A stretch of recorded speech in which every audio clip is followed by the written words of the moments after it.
No manches, comenzamos con la ley de Adame. Ya saben, con el Golden Boy que te graben. Muéstrame, chismorreando con Alfredo Adame. Ya se la saben, con el flow pa' que se deprave. No manches, nos toca ver la ley de Adame. Ya saben.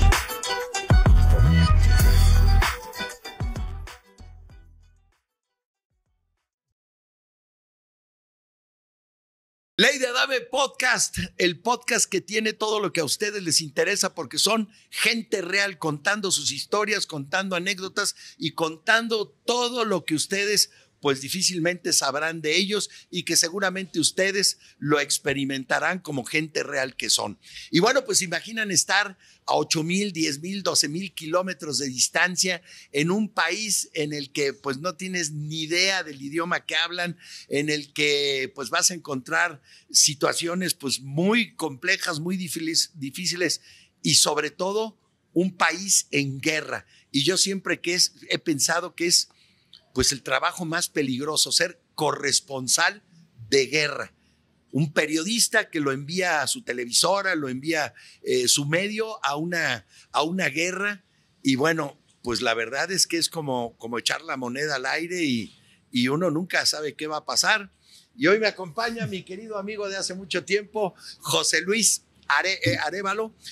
Yo diría que uno de los dos mejores corresponsales de guerra varones, porque también está Casia Viderco, pero uno de los dos corresponsales de guerra varones que durante mucho tiempo los hemos visto. También está Alberto Peláez y de verdad este trabajo, sí que es como sacarse el tigre en la rifa. Oye, Alfredo, gracias, qué bonita presentación, muchas gracias. ¿Cuánto tiempo tienes de corresponsal de guerra? Pues bueno, es que sería difícil definirlo así en el tiempo. Yo cumplo el 1 de mayo en Televisa, ya en la empresa, 33 años. Y en esos 33 años he cubierto 7 guerras. Pero ha sido en épocas distintas, ¿no? Por ejemplo, de lo que fueron los atentados del 11 de septiembre del 2001. Yo vivía en Europa en aquel entonces. A septiembre del 2004 que me trajeron a México, en esos 3 años viví año y medio en guerra. Porque en año y medio estuve en Israel, en Afganistán y en Irak. Luego me trajeron a México, luego me mandaron a Libia. A Líbano, perdóname. Y luego me fui a Libia y luego pasaron 7 años y me fui a Siria. Y ahorita desde el 2018 a la fecha no me han mandado. Entonces, ponerlo así en una etapa cuadradita es difícil. Si me mandan mañana me voy encantado. Siempre ha sido una parte que me gusta mucho de mi profesión, ¿no? Me encanta. ¿Qué edad tienes? Tengo 56 apenas. 56, apenas. Pues se te ve como de 48. Como de 80, dices, ¿no? No, te corrieron sin aceite. Pues después de todo lo que has pasado era para que estuvieras bien fregado, amigo, porque sí ha de ser un estrés postraumático, digámoslo así, el ir a cubrir una guerra. ¿Cuál fue tu primera guerra? La primera fue Kosovo, en la antigua Yugoslavia, en 1999. Ahora, la primera, pues es la conmigo mismo. Sí. Dicen, oye, ¿cuál es tu peor guerra? Y con mi esposa. ¿No? Sí, no, soy yo, es lo más difícil. ¿No? Sí. Pero la de Kosovo, en la antigua Yugoslavia, en 99. Que es una guerra que se significa por todo esto de lo encarnizado de la guerra. Fue una guerra tremenda, los Balcanes, todo esto, la guerra de los Balcanes y todas las historias que ahora con el tiempo hemos venido escuchando, fosas comunes de 300 civiles en un pueblo, luego los soldados capturados.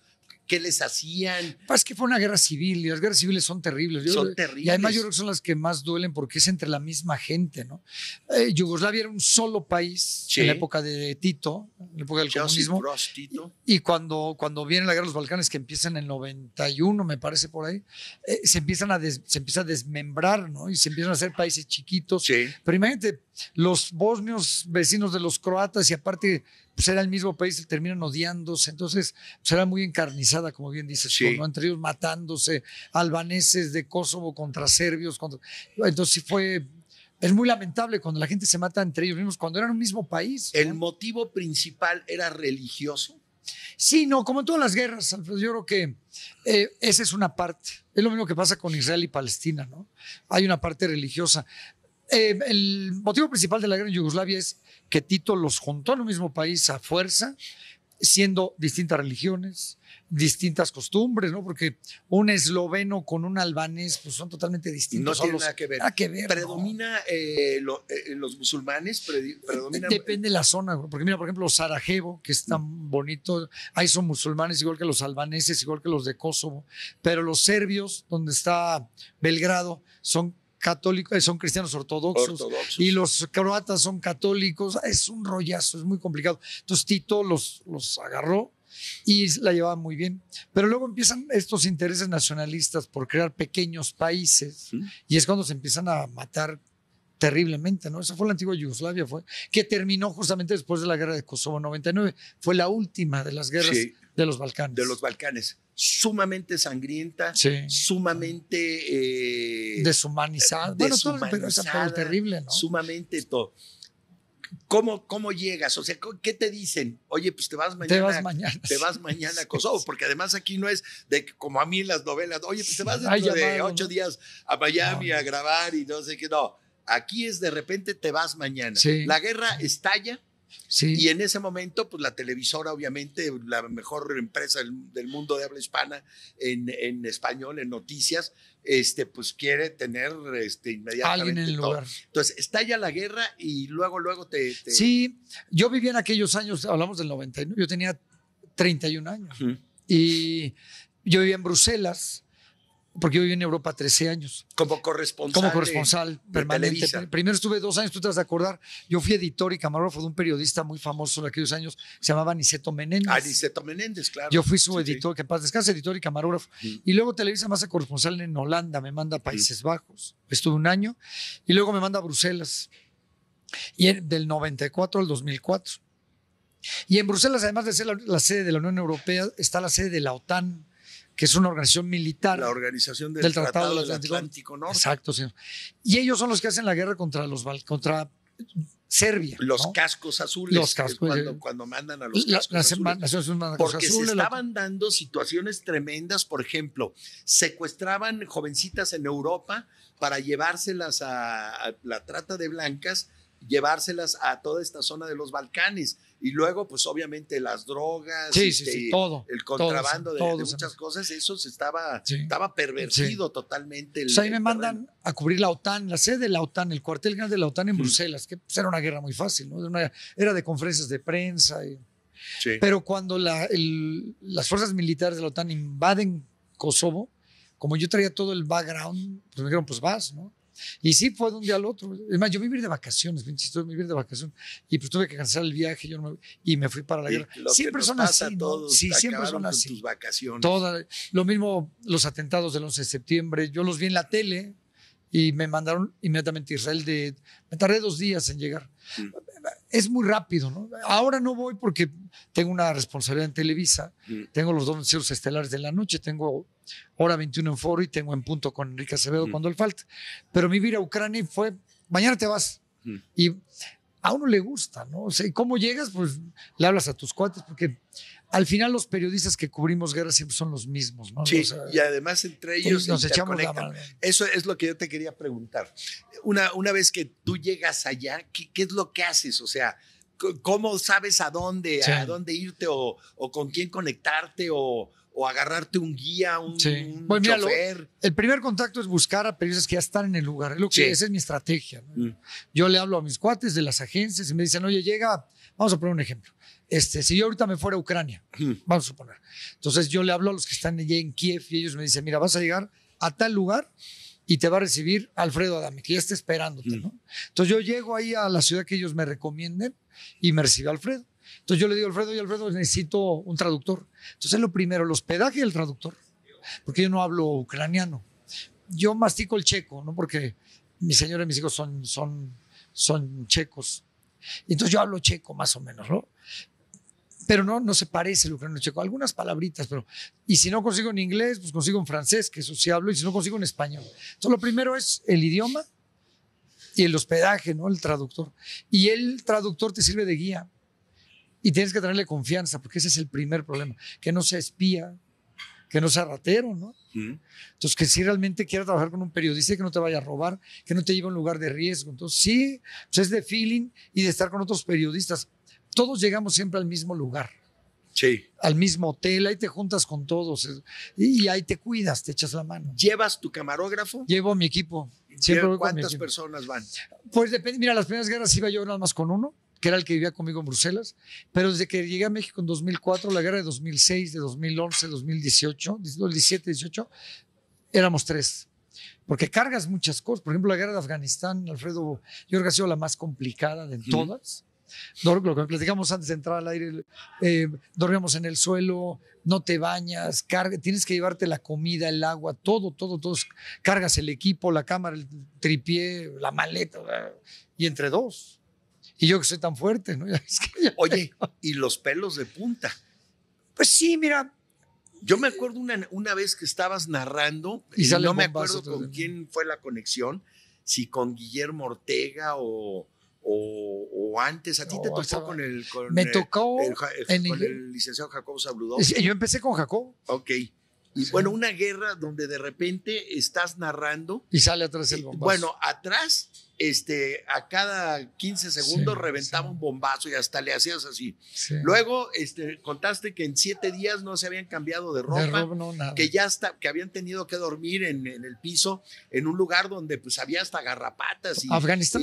Qué buena memoria. Afganistán, todos pulgas y de todo. Y luego, lo único que habían tenido, pues comida, había sido latas de atún. Latas de atún. Y luego, pues lo único que habían podido tener más o menos de manera regular era el agua. Sí. Y todo el rollo. Y las condiciones se veían miserables. Qué buena memoria. La cara se te veía. Yo perdí yo estuve en Afganistán 2 meses. Luego vine a México en diciembre. Porque yo fui a la guerra de Afganistán en octubre y noviembre, más o menos. Mediados de octubre a principios de diciembre. Vine a México y regresé en febrero todavía. Perdí 7 kilos. Cuando yo vine después de esos 2, porque yo había estado en Israel, de Israel me fui a Afganistán. Y llegué con 7 kilos menos. Y mira que no. Sí. No, sí, yo llegué muy, muy flaco. Pero Afganistán para mí significa un parteaguas. Sí. Es un antes y un después. Yo empecé en este bellísimo oficio en el 92 y Afganistán fui en el 2001. Y a partir de Afganistán, yo ya había ido a una guerra, ya había ido a Kosovo, ya había ido a Israel. Pero Afganistán significó para mí mucho. O sea, es donde la gente me conoció. Sí, porque además era una guerra de gran escala. Terrible. O sea, lo de Kosovo eran como incidentes muy aislados, ¿no? Exacto. Aunque estaba todo un país en guerra, pero era Kosovo contra los albaneses y luego estos contra estos. Y en Israel pues ya sabías también muy focalizado. Paisitos chiquitos, Afganistán fue una guerra, eso Afganistán, sí. Estamos hablando de la guerra de guerras. Y además involucrados los gringos. Los 2 ejércitos más grandes del mundo, los rusos que habían estado ahí y luego los americanos que llegan a apoyar a la Alianza del Norte. A la Alianza del Norte. Y también para mí fue la primera, porque en Kosovo me tocaba ver muertos y bombas caseras y había enfrentamientos. En Israel mucho es el fuego cruzado. Sí. Es muy peligroso porque tú te metes a una colonia y te nadean, ¿no? Sí. Pero en Afganistán eran bombas, ya había, era de todo, ¿no? Sí, entonces, los B-52 de los Estados Unidos tirando F-16, 2 toneladas de bombas. Sí. Bombas de 450 entonces, para kilogramos. Mí Afganistán es el parteaguas de mi carrera. Y después fue lo de Irak, pero Afganistán para mí fue muy significativo. Y para la gente igual, la gente como tú me ubicaba mucho. Yo tengo el pelo muy chino. Y como no te bañabas, entonces yo tenía el pelo así todo sucio y además con el sol, porque estás en el desierto a 40 grados. Sí, entonces me ponía un paliacate. Usaba todo el tiempo un paliacate, ¿no? Entonces la gente me identificó mucho entre el paliacate, la barba, pues fue al baño, ¿no? Fue una gran experiencia, porque además Afganistán nos enseñó a cubrir las guerras ya bien, lo que era, como tú bien dices, una guerra, ¿no? No unos tiroteos, no. Sí. La guerra, los trancazos, en serio, ¿no? Y aparte, conocerte a ti mismo. Aguanto bañarme sin bañarme, aguanto sin comer, la tolerancia, la enfermedad, las condiciones, como bien dices, las garrapatas. ¿En alguna guerra te has enfermado de algo grave? No, una gripita y eso, ¿no? Pero no, fíjate que no. Y el estómago un poquito, pero pues llevas medicinas y todo eso lo aprendí en Afganistán. O sea, si mañana me dicen, oye, te tienes que ir a la que tú quieras, yo ya sé que me tengo que, pero yo lo aprendí en Afganistán. Sí. A pesar, porque en Israel, que es una gran guerra, o sea, es que es una guerra muy divertida. Y aparte es esquizofrénica. Sí. Porque estás en el día en los balazos y en la noche te vas a la mejor discoteca de Jerusalén. Sí. Entonces te la Sí, pasas sí. y comes bien y te echas unos alcoholes y cotorreas y bailas. Oye, ¿a dónde va a haber balazos mañana? Vamos a Belén, pues vas a ver. Oye, Es esquizofrenia. ya tienes el ¿no? paquete madres, ¿no? Exacto, Ya lo tienes ándale. preparado. Dime una cosa. La verdad es que pienso que a los malos no les gusta la prensa. Porque obviamente la prensa pues va a sacar todo lo que están haciendo, los Balcanes, todo lo que hacían. Y siempre son los malos los que tratan mal a la prensa. Sí. ¿Cierto? Sí, es no los cuando dejan pasar o no. o te roban. O te roban. O te matan, ¿no? Sí, porque son también, no es lo mismo estar en una guerra donde están los soldados americanos que ganan más que yo, Sí. a una guerra donde están pues gente que también los soldados están Que son muriendo de hambre. rebeldes ahí. Sí, Que exactamente. son rebeldes. Bueno, acuérdate que los soldados americanos mataron en Irak al periodista español. A mí me tocó, mi peor experiencia ha sido con un camarógrafo de la televisión sueca. Trabajamos juntos, dormíamos casi en la misma casa. Dormíamos en unas casas que rentábamos en el suelo, ahí te daban unos cuartitos, ¿no? Y el baño era un hoyo. Sí. Y ellos dormían en la casa de al lado. Pero trabajamos durante el día juntos. Llegaron a robarle los talibanes que lo estaban expulsando. Y entonces cuando él iba a abrir la puerta, le metieron un balazo directo al corazón. O sea, y nos llevamos el cuerpo, en la mañana agarramos el cuerpo de él y nos fuimos a Tayikistán, todos en caravana con el cuerpo ahí. Y cuando yo llegué a Tayikistán, Televisa, yo ya llevaba en guerra 3 meses, yo no me acuerdo. Y Televisa me dice, oye, pues vas otra vez, ahora vas a Kabul. Yo estaba en el norte de Afganistán. Sí. Entonces dije, oigan, pero ya llevo desde septiembre, octubre y noviembre. No, vas a Kabul, cabrón, vas para adentro. Y entonces entré por la India, y tuve una vuelta y entré a Kabul. Y ya fue otra historia, ¿no? También, pero ha sido mi peor experiencia, ver cómo te matan a un compañero, ¿no? Sí. Pero pues es parte de esto, ¿no? Que además yo tengo una mala costumbre. Yo aprendí de Jacobo, como bien mencionaste hace un ratito, y yo sí me considero un reportero de la calle. A mí me gusta ir a la calle. Sí. No me gusta cubrir en un hotel. Por eso no voy. Sí, no. Entonces, no. cuando A me ti te mandan, gusta saben la que yo acción. me meto. Entonces dicen, este loco se va a ir a meter a la casa, voy a ir a buscar y voy a andar ahí metido. Oye, hay toque de queda, pues a ver, pues vamos a ver, ¿no? A ver qué pasa. Y me voy cuidando, pero me gusta vivirlo. Y en Afganistán ese era el tema, que andábamos siempre metidos, pues donde había temas, pues para tener historias, ¿no? Y además para los buenos también te conviertes como en una carga. Porque de repente, Sí. por ejemplo, en la guerra de Afganistán, con los americanos, de repente decían, no, pues llévate ahí en el hotel donde concentraban toda la administración de la guerra, le decían, no, pues mira, llévate al corresponsal de tal, y los soldados andar cargando andarle cargando Sí. la mochila. Que es un riesgo para el periodista. Sí. Yo siempre he jugado neutro, porque si te vas con unos, te matan los otros, si te vas con el otro. Yo siempre me he movido cuando he tenido la oportunidad de ir, pues con periodistas, inclusive extranjeros, bueno, españoles, sobre todo españoles, y viejos lobos de mar, ¿eh? O sea, me tocaban ya de los grandes, que ya a lo mejor están jubilados, ¿no? Pero te enseñan, por ejemplo, la guerra en Líbano, que eran bombardeos en el sur de Beirut, como se vivió hace poco, ¿no? Entonces yo me iba con un periodista, con un camarógrafo español, en la noche, mandaban primero aviones no tripulados. Sí, drones. Y entonces volaba y revisaba, ¿no? Entonces él me decía, 5 minutos. Y bola. Entonces veíamos pasar el avión y a los 5 minutos llegaba otro y ¡bum! Y es bien interesante, ¿no? Cuando te lo enseñan, dices, mira, vas aprendiendo. Que es por lo que yo siempre he ido, ¿no? Pues ahorita esta nueva responsabilidad no me da chance. Y pero me imagino que entender y decodificar una guerra debe ser... Sí. Porque además te fuiste a la de acá, te fuiste a la de allá, y no es lo mismo la guerra de No es lo Afganistán mismo. o la de esto, que la de Gaza, que la de... que Exacto. todas las guerras son diferentes y toda la forma de moverse es... Cuando me preguntan, ¿cuál ha sido tu peor guerra? Le digo, pues diferente. dependiendo en qué. Sí. Porque hablamos de Israel. Israel me encanta, el país es precioso, la comida, todo, los bares, las discotecas, las mujeres, bueno, no, es un lugarzazo. Y en la noche vas a los balazos, ¿no? En la tarde, perdón. Oye, Afganistán, pues en condiciones de vida ha sido la peor. Oye, Irak, Líbano. Sí, porque en Afganistán no había nada más que estarte cuidando de los bombazos. Entonces depende, ¿no? Si me preguntas en condiciones de vida, Afganistán lo peor.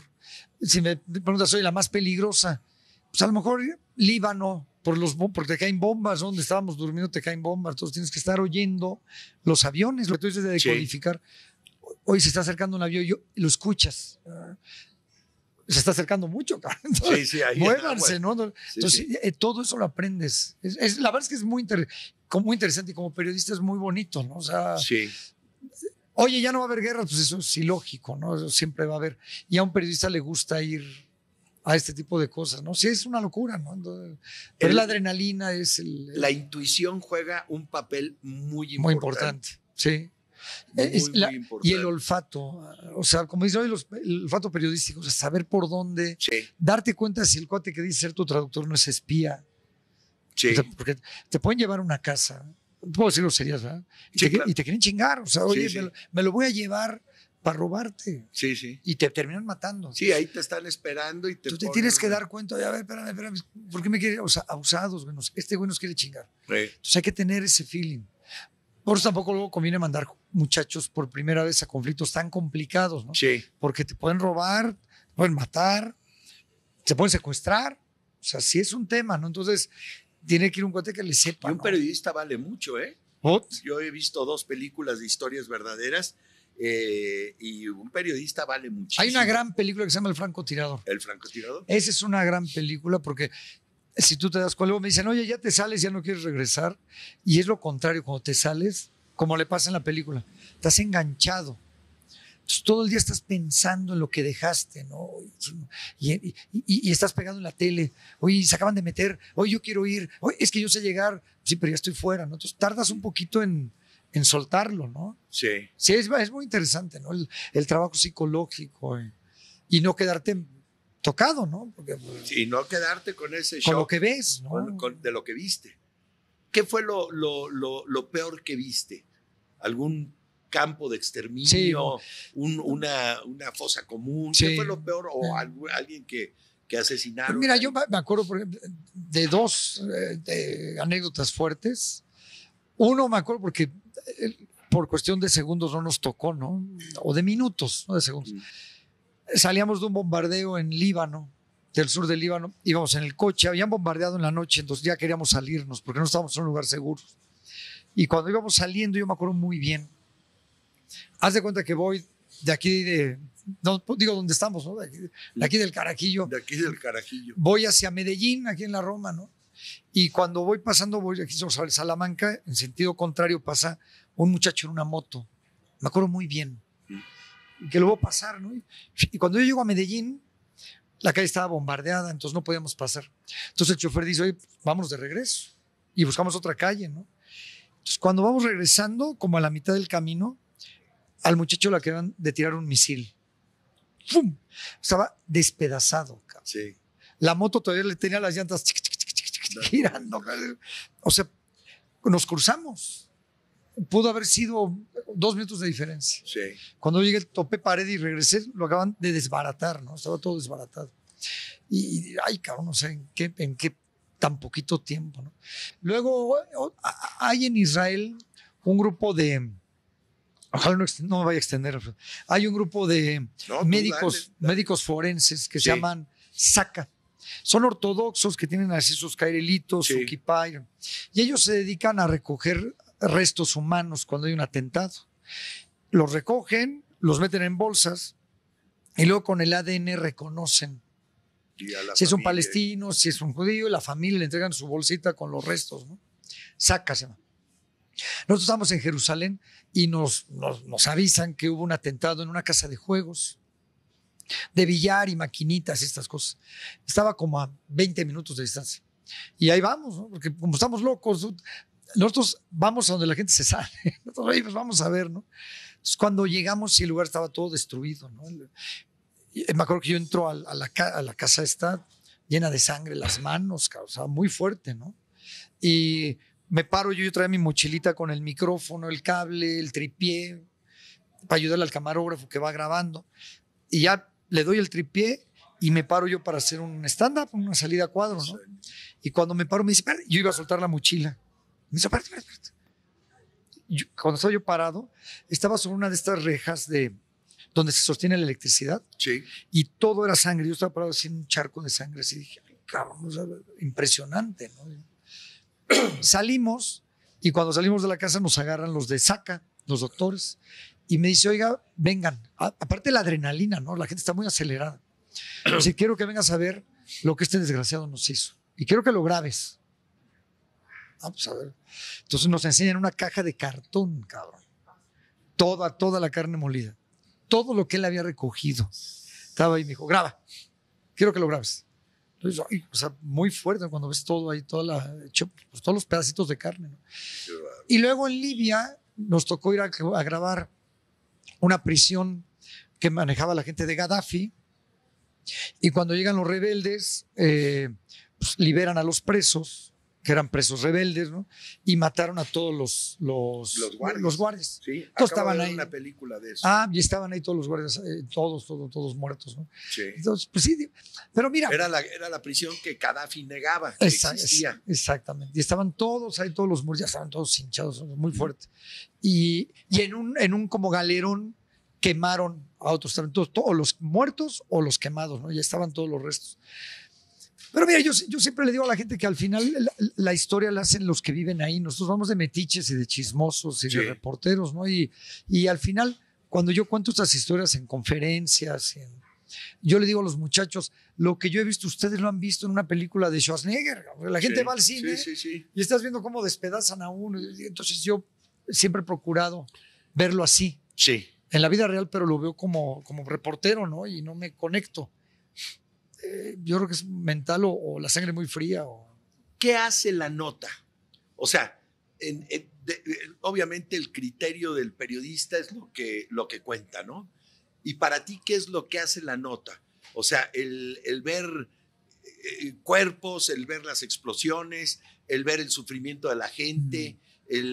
Mira, hubo aquí en México un periodista, fotoperiodista muy famoso que se llamó Enrique Metinides. No lo conocí. No sé, nunca búscalo en Google. Es el periodista de nota roja más importante que ha habido. Tiene un libro que ojalá lo pudieras conseguir, un libro de fotos de una señora indígena llevando por ejemplo, un féretro de niño blanco, porque se le murió el hijo y pues no tenía cómo hacerle y le regalaron el féretro y llevaba el cuerpo del niño y todo luego de un accidente de carro. Eran fotos espectaculares y todo. Y decía Enrique Metinides en su libro, la historia de cada fotografía la hace la miseria de la gente. De la gente, la miseria humana. La miseria humana. Sí. Tenía una foto de una señora rica que se estrella en su Cadillac y queda cortada. Con todo y Cadillac. Con todo y Cadillac. Sí. Luego, fotos tremendas. Enrique Metinides, lo voy a buscar, te lo recomiendo. Sí, Alfredo. Y bueno, para ti, ¿qué es lo que hace la noticia? Mira, cuando... Y también, obviamente, la televisora, me imagino, que te da línea, ¿no? Oye, no me saques muertos, no saques esto, no saques niños llorando. Yo saco 3 segunditos. Por ejemplo, yo me acuerdo de una imagen muy fuerte, muy fuerte. Íbamos en un coche y adelante se arma, eso fue en Ramallah, la capital de Palestina. Sí, de Palestina. Se arma todo el rollo y nos dice el chofer, oigan, bájense porque van a matar a uno. Entonces me bajo yo corriendo con el camarógrafo. Llegamos, sacaron de la cajuela a 2 muchachos palestinos. Eran puros palestinos, sacan a 2 de la cajuela que eran espías. Sí. Y los tiran al suelo y les empiezan a balacear las piernas y los brazos.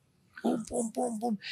Y los cuelgan para que se desangren. Sí. Y es para que la gente aprenda y no haga lo mismo, no sean espías. Sí, ¿no? sí. Es el escarmiento. Y lo vimos, y a correr, ¿no? O sea, lo grabas. Yo lo conté en la nota. Tenía que sacarlo, pero lo saqué 3 segundos. Ni modo que yo no ponga, ni modo que yo lo narre y no ponga. Pero soy cuidadoso, porque yo siempre he pensado que cuando nos ven en la tele, que me gustó mucho una frase tuya que tú dijiste, yo no salgo en la tele, yo hago tele. Sí, es una gran frase. Es una gran frase. Cuando hacemos tele, a mí me invitas a entrar a tu casa. Entonces me haría un poco ético que yo entre a la sala de tu casa de muy mal gusto, sí, y que lleve eso. Tengo que contarlo. Oye, y lo voy a decir, oigan, abusados, no van 3 segunditos para que te pongas abusado, ¿no? Pero hay que contarlo. Ahora, Televisa me dice, cuando he ido, haz una nota, el parte de guerra, cuántos aviones, cuántos muertos, cayeron 10 bombas. Y a mí me gustan mucho las historias humanas. Por eso es que yo me meto a las calles, ¿no? Porque a mí me gusta ir a la casa de Juanito y ver si tienen agua y si tienen comida y el niño que no tiene piernas y contar esas historias. porque aprendo también, ¿no? De la tragedia humana. Entonces, o he aprendido de la tragedia humana. Entonces, me gusta meter, y eso es lo que hace la nota, buscar, pues sí, la tragedia que nos enseña. Oigan, esto es lo que está pasando, ¿no? Afganistán tiene el mayor número de minas, de bombas caseras Sí, de bombas, enterradas. Y es una tragedia humana porque terrestres. encuentras un montón de gente sin piernas, sin brazos. Y ahí me llevé la mayor lección de mi vida, que si quieres te la cuento cuando acabemos el programa, que es la mayor lección que he aprendido yo en una guerra. Y la aprendí ahí, con un chavito de 12 años. ¿O te la cuento de una vez? Cuéntamela de una vez. Sí. Yo fui a hacer un documental a Afganistán. Después de la guerra, 18 meses después, me mandaron otra vez a Afganistán. Y yo el documental lo dividí en 4 capítulos. El último capítulo era dedicado a los niños de Afganistán, que es una tragedia, Alfredo. O sea, no tienen piernas. Entonces llego a un hospital de la Cruz Roja y lleno de prótesis. Man. Luego yo hago humor negro ahí porque digo, hasta tenían piernas de Brailovsky, yo con las patas flacas, me la voy a cambiar. Piernas, pies, brazos, una tragedia, cabrón, ¿no? Y entonces yo dije, aquí voy a buscar un chavito que pueda yo entrevistar, ¿no? Y que me narre esta tragedia, ¿no? Y entonces veo que viene un niño, así como yo, flaquito, así, con una prótesis, empujando en una silla de ruedas a otro que no tenía piernas. Yo digo, además yo dije, qué padre, cabrón. O sea, Sí. qué historia más desgarradora, los dos cuates no ayudándose. Entonces le digo al traductor, que aparte el traductor era un afgano, ya occidentalizado, no tenía barba, ¿no? Y hablaba español pero cubano. Entonces era bien chistoso. Oye, Pepe, era un cubano ahí en Afganistán, ¿no? Y le digo, oye, quiero entrevistar a este chavito. Entonces me traigo al niño que tenía la prótesis, le pongo el micrófono y le empiezo a entrevistar.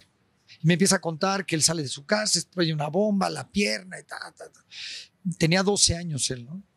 Y yo le digo, oye, yo buscando que el niño llorara, yo lo que quería era que el niño, Sí. ¿no? Sí, sacarle así. Porque además la penetración con la gente que te está viendo, pues es. Y yo rompe el buscaba corazón. eso. Yo decía, yo quiero que al melodrama mexicano, cabrón. Y le digo, oye, pues no te sientes tú mal, tienes 12 años, no tienes una pierna, cabrón, ¿no? Es una tragedia, ¿cómo te sientes? Me dice, no me siento mal. Ay, cabrón, ¿cómo te sientes? No. Dice, mira, todos los doctores que atienden en este hospital, todos tienen prótesis. Y ellos nos enseñan. Entonces me dijo, yo quiero aprender a usar bien mi prótesis, voy a salir del hospital, voy a estudiar medicina y voy a venir aquí a enseñarle a otros niños. No, me dejó mudo. Yo cuando me acuerdo, mira, hasta siempre porque dices, qué maravilla, ¿no? Que un chavito. Luego tú te quejas de que me duele la panza, me duele el callo, no sé qué, y no quiero trabajar porque estoy crudo, me dejó mi vieja. Y este chavito, mano, que no tiene una pierna, te dice, quiero ser doctor. Yo se lo digo a los muchachos en las universidades. No tenemos que ir hasta Afganistán para una tragedia humana, sí, pero valoren lo que tenemos, ¿no? Estamos enteros, ¿no? Y un niño de 12 años me dio una lección de vida brutal, ¿no? Y yo trabajo diario y si me duele el estómago, estoy depre, triste, contento, no se nota. Yo voy y hago lo que me gusta, ¿no? Y lo aprendí por ese niño. Es la gran lección de mi vida. Yo fíjate que tengo una frase que dice, olvida los malos momentos, pero no olvides la lección que aprendiste. Exacto. Pues ahí está. ¿No? O sea, es increíble que... De todo aprendemos, ¿no? Algo te pasó terrible en la vida, pero eso sácalo, porque no te va a dejar nada. No te va a dejar nada. Pero la lección que aprendiste, no la olvides nunca, porque eso te va a llevar a muchas cosas. Crecer. Este niño, seguramente ya la lección, el mal momento de haber perdido una pierna, lo olvidó, pero la lección que aprendió es de que los maestros, son los doctores, los doctores lo ayudaron y le pusieron una prótesis. Y que van a llegar más niños como él. Porque van a llegar más niños Yo les voy a enseñar. Ay, cabrón, qué bonito, ¿no? Y qué padre. ¿La gente cómo te recibía? En Afganistán, fíjate, fue bien chistoso, porque éramos marcianos. Afganistán es un país, sobre todo el norte de Afganistán, como la película de La Guerra de las Galaxias. La gente vive así, en cuevas, o sea, es el siglo V. O sea, no hay luz, estás con velas. Todos nosotros llegábamos pues, vestidos como periodistas de guerra, botas, pantalones aquí con bolsas, chaleco, paliacate, chaleco antibalas. como astronautas, cabrón. ¿Qué onda? Entonces era muy chistoso porque nos seguía la gente en la calle, pero te veían y te tocaban así. ¿Qué onda, no? Reloj, o sea, imagínate, ¿no? Sí. Abres el refresco con las muelas, ¿no? No, es macho alfa 4x4, ¿no? Sí. Pero después, cuando fue pasando el tiempo, ya éramos incómodos. Ya cuando empezaron los asaltos, porque ya parecíamos invasores. Entonces ya no éramos tan bien recibidos. Cuando yo me salí del norte de Afganistán fue cuando matan al sueco, y es porque ya el ambiente, ya dejamos de ser bienvenidos, ¿no? O sea, Sí. estos güeyes ya están aquí invadiéndonos, ya no me gusta. Entonces ya no está padre. En Israel es muy distinto. Israel están acostumbrados a la guerra, como Líbano, que es parte de la vida, ¿no? En Libia fue complicado también, fue muy complicado. En Kosovo también. En Kosovo nos expulsaron de la casa donde estábamos viendo. Eso es muy chistoso porque a mí Televisa me pone una traductora que ayudó en Belgrado. Rubia, de ojos azules, Serbia. Pero fui a un territorio musulmán, puros prietos como yo, Sí. mano. Entonces vivíamos en una casa de serbios y un día que regresamos de trabajar, ya estaban dentro de la casa. Todos los albaneses, oye, a ver, cabrón, ¿qué hacen aquí, no? No, pues somos periodistas. Y esta señora, rubia de ojo azul, es espía. Le dije, no es espía, es mi traductora. Es serbia. Le dije, no es serbia, es checa. Ah, es checa, sí, es checa, no es serbia. Y de milagro, agarre sus cosas. Y ¿Sabes? me van. Y yo guardaba el dinero, me estás haciendo recordar anécdotas. Yo cambiaba el dinero, los dólares, en moneda local, pero era un montón de dinero, Alfredo. Sí. Billetes, Sí, te con la dan, inflación, un te chingo dan de lana. 200,000 billetes de a uno. Montón, cabrón. Todo lo metí teníamos un bote de jabón, de ropa, saqué la bolsa con el jabón, metí el dinero y metí el jabón encima. Y lo tenía arriba del excusado. Así. Entonces, cuando nos sacan de la casa, digo que nada más denme 5 minutos, ¿no? Para agarrar mis cosas, cabrón. Entonces ya fui saca la lana, cabrón. Sí, porque estaba todo escondida, ¿no? Sí. Sí aprendes todo eso, ¿no? Eso es espíritu de supervivencia, ¿no? Y de cuidar la lana, de cuidar la ropa, de cuidar la comida, de cuidar todo, ¿no? De cuidarnos. Nos bañábamos en Libia con 1,5 litros de agua que traíamos de la alberca. Sí. Llenamos la tina de agua de la alberca y cada uno teníamos una botella de agua, de las de litro, ¿eh? Sí. Y con eso tenías que bañar. Oye, ¿te acabas el agua? Tú jalas vas. el agua, cabrón, ya no voy a andar. Entonces, con esa... Sí, son historias muy padres. O sea, es que Vives las 24 horas atento, con los 5 sentidos puestos despierto. en la guerra. Sí. Aunque dormitas. Te duermes. Oye, te duermes. A mí me contó un día Jorge Berry, que en paz descanse, me dice, él fue a Belgrado. A Belgrado, sí. Él sale y yo entro a Kosovo. Ya, ok. Y me dice, mira, no duermes. Le digo, No, oye, no. ¿cuántas horas dormías? No duermes, dormitas. Estás todo el Siempre tiempo. estás, de repente te puedes aventar 1 hora, ya a las 2 de la mañana te acuestas y te puedes aventar 1 hora dormitando, Sí. hasta las 5 de la mañana, otra hora dormitando. Nunca, No, me dice, yo nunca Profundo no llegué a duermes. tener sueño profundo. No. Y además con nuestros horarios, porque transmitimos en vivo para los noticieros de la noche de México, que es la madrugada ya. Entonces, 6 de la mañana, pues tienes que levantarte a las 5, cabrón, ya te Sí. levantas a las 10, y pues va al baño, no nomás ahí, órale, Sí. y ahí desayunas, acaban los enlaces, desayunas y vámonos a buscar balazos, ¿no? Y luego edítate la nota y no sé qué. Entonces te duermes, ¿qué te gusta? A las 12 de la noche, porque todo el mundo, la televisión te pide enlaces todo el día. Entonces pues, tu enlace, duermes de 12 a 5, de 1 a 5, y estás oyendo tac, tac, tac. Sí, estás conectado. Es muy interesante, la verdad es que es muy bonito. Yo creo que es la asignatura que todos los periodistas les encantaría cubrir. Y a mí me encanta, yo creo que la gente me ha identificado mucho con eso. Y ahorita pues no tengo la fortuna de ir, pues ya habrá, guerras va a haber siempre. La fortuna de ir. ¿A cuántas guerras fuiste soltero y a cuántas guerras fuiste ya casado con hijos? No, a todos fui casado. ¿A todas fuiste ya Sí, casado? me robó muy joven. ¿Y con hijos? No, mi hijo el mayor nació en 2004. 4. Entonces yo fui en 2006, cuando fue la primera, 2006. Y luego ya 2011. Y el menor nació en 2012, le tocó 2017 nada más.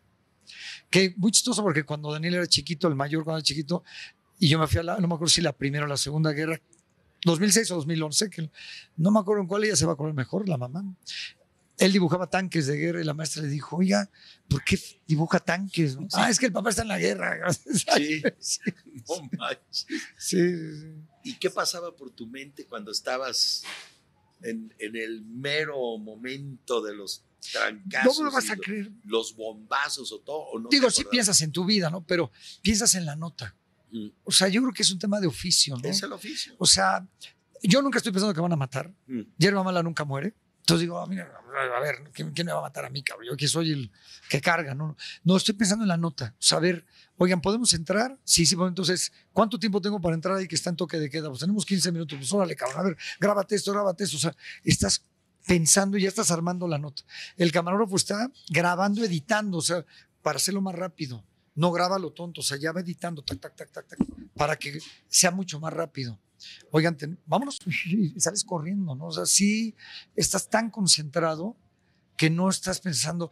Estas historias románticas de que estás en un lugar de peligro y te acuerdas de tu infancia. No, ¿cuál, cabrón? O sea, estás conectado. No, o sea, ahí hay que correr a los camotazos. Exacto. ¿La conoces en dónde a tu esposa? Es checa, me dijiste. Es checa. ¿La conoces en Praga, en el aeropuerto. Yo creo que el destino es que iba yo a viajar mucho con ella, porque en el aeropuerto ella hizo un intercambio con el colegio Olinka en aquellos años. En México, sí. Y llegaban los niños del colegio Olinka y yo fui a hacerla. Yo era el camarógrafo de Aniceto Menéndez. Entonces yo fui con la cámara a grabar la llegada de los niños mexicanos y ella recibía a una niña. Y ahí ella se me lanzó. No, está bien. Está bien. Pues, eso yo lo entiendo. A mí se me han lanzado muchas. No, ahí empezó. Ella es más chiquita que yo. Ella tenía 16 años. Yo tenía 24. Okay. Y yo ya viví en Praga. Yo luego me mandan a mí a Holanda. Ella se quedó en Praga acabando la carrera, la prepa. Y luego ya se va conmigo a Bruselas. Y ya luego nos casamos y nace Daniel el mayor en Bruselas y nos traen a México a los 9 meses. Televisa me trae de regreso. Y luego ya aquí, pues aquí haciendo la vida. Man. Y luego llegó el segundo. Son checo-mexicanos. Checo-mexicanos. ¿Cuántos? Sí. Dos varones. 2 muchachos. Sí, ya. Americanistas. Oye, y ahorita, cero miedo a la guerra, cero miedo, me acabas de decir varias veces. Si a mí me dicen vete mañana, te vuelves a ir. Yo creo que el miedo es parte inherente, ¿no? Decir que no te da miedo sería como que, a ver, sería ridículo. No, si te da miedo. Yo creo que es manejar el miedo para que el oficio sea el que gane, ¿no? O sea, a ver, voy a cubrir esto y voy con miedo, pero el miedo me va. No, y en tu caso, de la manera en que controles tu miedo, será la nota que sale. Exactamente. Porque si a mí me gana el miedo, mejor me regreso. Ya soy vulnerable, ya en cualquier momento van a matar, ¿no? Porque ya estoy temeroso, ya. No, mejor ya regrésate. No, yo tengo que decir, a ver, lo tengo que controlar, o sea, y el equipo que me acompaña son cuates muy, muy chingones, muy buenos. O sea, a ver, vámonos. Y además son más valientes que nosotros, los camarógrafos. Esos sí son hombres, cabrón. Sí. Órale, ¿a qué viniste? Me han dicho, oye, es que hay toque de queda, mejor no se. A ver, Pepe, ¿a qué viniste, güey? Sí. Órale, vamos para adentro. Vamos para adentro. Pues órale, cabrón, vamos para adentro. Entonces, es ir manejando el miedo, a ver, hasta ahí. Y te tiene alerta, ¿no? El miedo te pone alerta. Sí. Estás ahí a las vivas. Eso es lo que te mantiene vivo. Y mira, sin ir a la guerra, por ejemplo, el terremoto de Haití. A mí me han tocado puros muertos, Alfredo. O sea, yo, gracias a Dios, sigo vivo y he aprendido de los muertos. Desde la muerte de Fidel Castro, el Papa Juan Pablo II, el terremoto de Haití fue una tragedia espantosa y veíamos cómo mataban a la gente en la calle por robar. Los mataban. O sea, la policía llegaba, 2 muchachos se robaron unos costales de harina y en la cabeza, en la nuca, lo mató ahí enfrente de mí. Ay, cabrón. Y al otro en la pompa y salió corriendo. Así es. Entonces, o sea, tienes que ir con la piel se dura. Necesita mucho valor y se necesita mucho control. Y el oficio, mental. Dices, ¿sabes qué? Y se necesita también tener mucho oficio y tener aprendido mucho oficio. Porque bueno, el oficio algunos lo tienen en algún caso, pero pues lo hacen, ¿no? Sí. Lo hacen. Y que te gusta lo que hagan, ¿no? El día que te deje de gustar. Oye, vas a la guerra. Yo digo, ¿sabes? Por ejemplo, yo tuve un compañero camarógrafo que es mi amigo a la fecha. Vivió conmigo en Bruselas. Uno vivió 5 años, me lo llevé de México y él ya no volvió a la guerra. Y luego otro estuvo conmigo 3 años y cubrió conmigo 3 guerras. Y en Israel nos apuntaron a la cabeza. O sea, él volteamos y el soldado le puso la metralleta en la cabeza para que bajara la cámara. Yo estaba atrás de él, ¿no? Estaba cubriendo. Y que regresando a México me dijo, Pepe, yo ya no voy, cabrón. Y ya no fue conmigo al Líbano. Digo, yo ya no voy, ya. Me dijo, ¿estás loco? Le dije, no, me gusta. Me dijo, yo ya, él ya tenía un hijo, yo ya tenía otro también, ¿no? Pero me dijo, yo ya cubrí, ya no quiero ir. O sea, cuando él voltea con la cámara y tiene la metralleta en la cabeza. Sí. Ahí se acabó. O sea, ya. Se acabó. Ya a cualquiera. Pues sí. Pero, José señorón, Luis Arévalo, eres un valiente. No, soy un reportero. Me ha encantado platicar contigo, sobre todo porque yo te vi. Porque yo estuve ahí en la guerra gracias a ti, porque no puedo decir disfruté ver en un evento tan desagradable como es la guerra y todo, pero sí reconozco tu profesionalismo, tu excelencia y tu oficio de hacer las cosas bien en algo que verdaderamente a mí todavía, y yo soy muy aventado y todo, pero todavía no me cabe en la cabeza hacer una cosa así. Hacer una cosa así. No, o sea, ¿cómo lo haría yo? A mí si me hubieran invitado, yo sí hubiera ido y sé que hubiera aguantado, pero hubiera, híjolas, o sea, qué bárbaro. Se necesita tener una habilidad muy especial para lograr. Yo creo que y hacer lo que te gusta, ¿no? Yo hago lo que me gusta todos los días, ¿no? Diario. Amigos, pues ya saben, Ley de Adame Podcast, estamos aquí platicando de cosas verdaderamente interesantes, nada de frivolidades, nada de vanidades, de banalidades, de puras cosas que a ustedes les van a interesar porque sabemos que pues prácticamente nunca han estado inmersos en este mundo de los diferentes temas que tratamos y eso es lo que vamos a tratar de seguir haciendo. Y gracias a ustedes también que nos mandan sus sugerencias para tratar los temas, pues gracias a eso vamos a seguir haciendo podcast Ley de Adame y a todo lo que da con temas por más peliagudos que sean y por más difíciles y también por más fresas, los vamos a hacer. Suscríbanse por favor aquí a Ley de Adame Podcast y bueno, pues los espero en nuestro próximo programa, en nuestra próxima entrega, como dicen los periodistas. Gracias.